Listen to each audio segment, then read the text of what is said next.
Okay, let's continue, and we want to talk about a really tricky, fascinating worst-case linear time selection. Okay, well, and let's go back a little bit and let me ask you this question.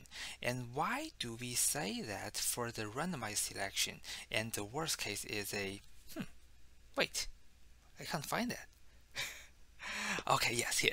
So for the randomized selection, we know that the worst case is O(n) square. And why? Well, we are worrying that we are going to have a worst case. And what's a worst case? The worst case is we have this kind of partition, and we constantly have that, right? So we have a pivot, and very, very unluckily, there's no value on one side, and all the remaining of the values are on the other side. And this is the worst case. And if we have this kind of worst case happen constantly, and then we are in the worst case randomized selection. And by the way, this is also the worst case of the quicksort, right? And then we really hate that, and this is the reason that we want to bring us down to the worst case linear time selection. And the strategy is we want to have a good partition, and as long as we have a good partition, we don't have to worry about that. And then how do we guarantee that we have a good partition? And a good partition means that we can throw away part of the data set, and then we are reasonably shrinking the size of the problem. That is the sub-problem we are trying to solve, right? And the strategy is we want to divide the n elements into groups of 5. So for each of the group, we have 5 values, okay? And then we want to find the median of each group of the 5 items. And how do you find that? I don't really care. And for example, you can do a sort. You sort 5 values, and then what's the time complexity? That is 5 log 5, right? Well, anyhow, this is a constant value, so it is small constant value, so I don't want to worry about that too much. And then you want to use the selection to recursively find the median of the median.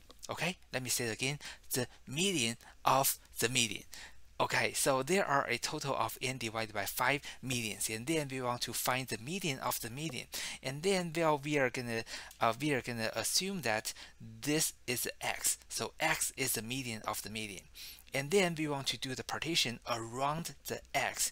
And then depending on whether on where the search space end up to be, because we are trying to find the s order statistics. It could be on one side or the other side, but anyhow, this will guarantee that we can throw part of the data away so that we can shrink the sub-problem we are going to solve. Okay, this is a sketch I get from the textbook, and well, this is not so easy to read, but let me explain to you. Well, we for all the medians, well, for each of the column. So for each of the column, that's a group of 5. And then as you can see, for the last group, we only have 4. It doesn't matter. And then we just grab the third value as a median. But well, we don't worry about the last column that much. And if the last column is not full, we don't worry about that. And then we want to find the median of the median. And the median of the median in this case, this is the x. Okay, and then what does the arrow mean? So we have an arrow from one node to the other node. This means that this node is greater than the other node. So we have an arrow here, meaning this value is going to be greater than this value. Okay, and then if you see how it works, and then you will know that, well, for this x, well, there are some values which are greater than x, as long as there is from a node there is a trace of arrows from this node down here and down here. So for this node, this is guaranteed to be greater than x. And how about this one? Oops, how about this one? This one's the same. So this value is greater than the median of this group. And this median is greater than the median of the median, which is x. So this means that for all the nodes in the shaded area, they are greater or equal to x. Okay? So why is that important?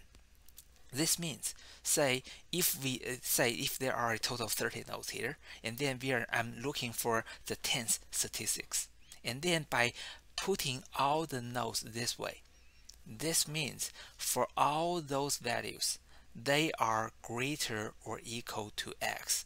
So if we are looking for the 10th statistics and we have a total of 30 of them, and then, well, is that safe for us to throw away those 6 nodes? Yes, that's safe because we are looking for the 10th order statistics. We have a total of 30 of them. And then if we throw 6 of them away, and then we still have the 24 values, and then we are still looking for the 10th statistics, right? So why is it important? Because when we are trying to do a divide and conquer or the partition, we are worrying that the median or the pivot is not good. But in this case, if we are using this x as a pivot, and guess what? Well, it's guaranteed that we know for those values in the shaded area, they are greater or equal to the x. So if the search, if we know that the other statistic we are looking for is not in the shaded area, and then we can throw those part away because those values are guaranteed to be greater or equal to x. So the next question is, how do you find the values smaller or equal to x? Okay, so in the shaded area, we have the values greater or equal to x. So how do you find the values smaller or equal to x? So the rule will be kind of similar.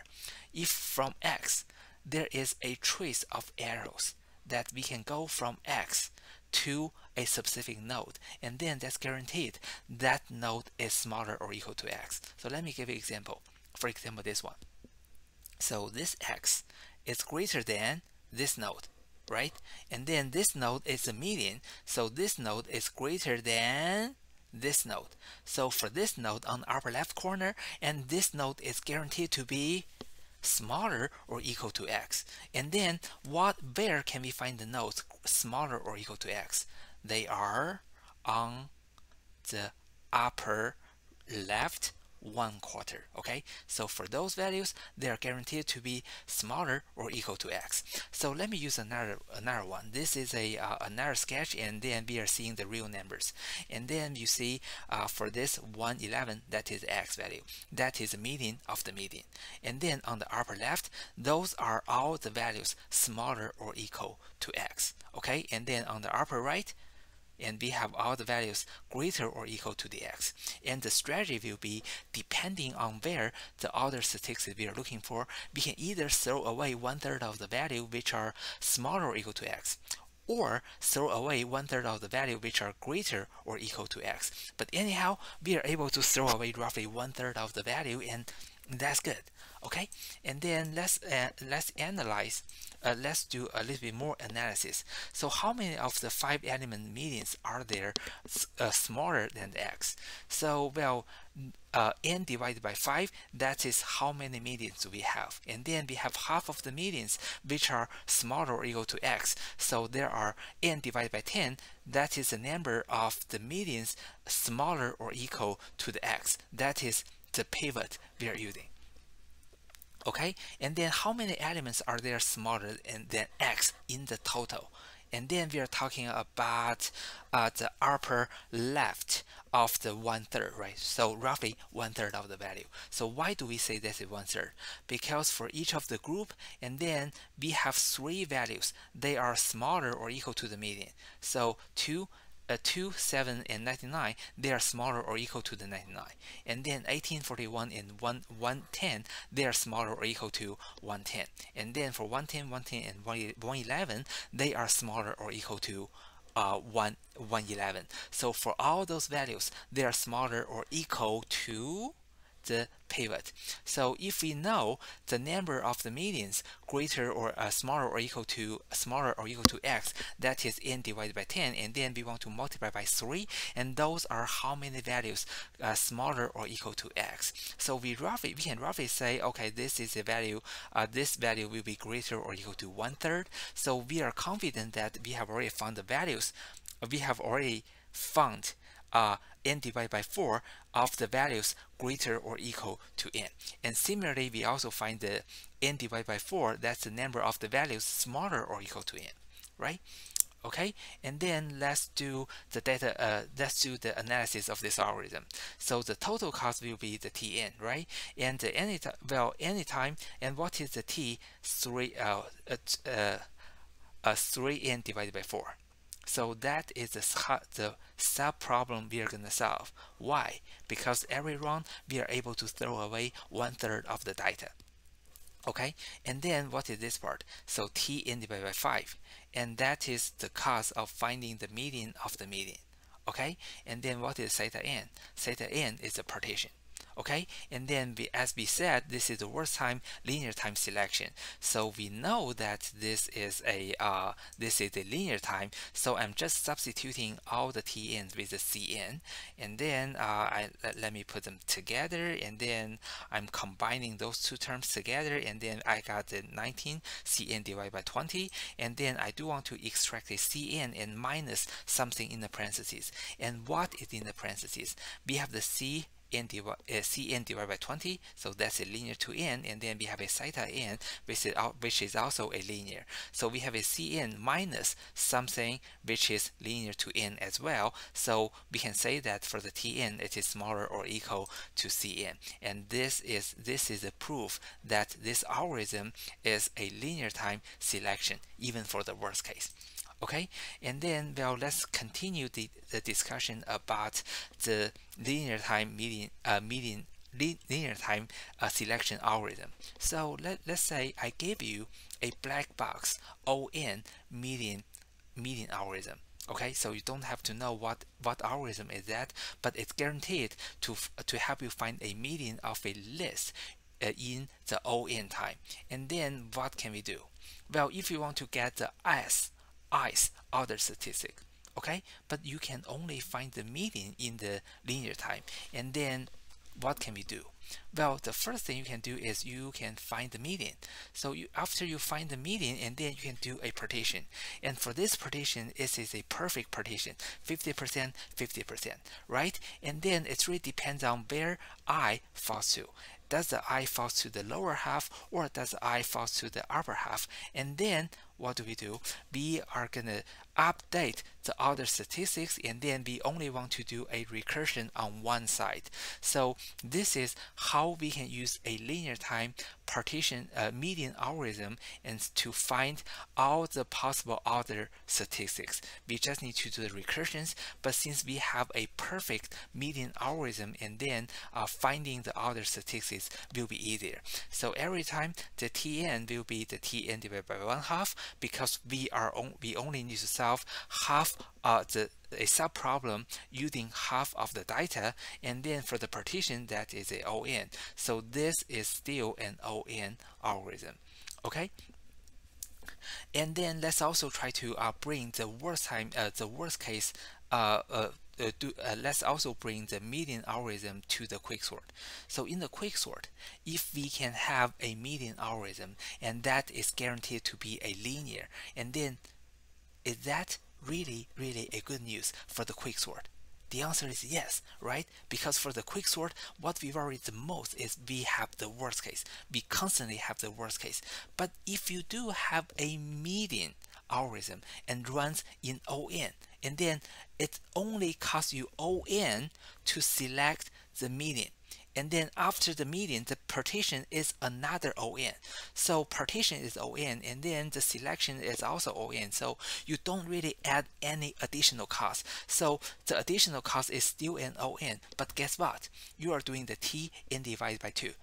So sorry, 2 Tn divided by 2. So this is a perfect partition, 50%, 50%, and then you will have a O in log n guaranteed. So isn't it the best thing for the quicksort? We don't have to worry about the worst case anymore, right? So let's see another even harder problem. So if you have 1 million values, and then how do you find the middle 5 values? Well, and then if you do run one round of the linear time median, and then you can find what? you can find the median. So that is the middle value of the middle 5. And then what do? You want to repeat this process for another 4 rounds, and then you will find the middle 5 values, right?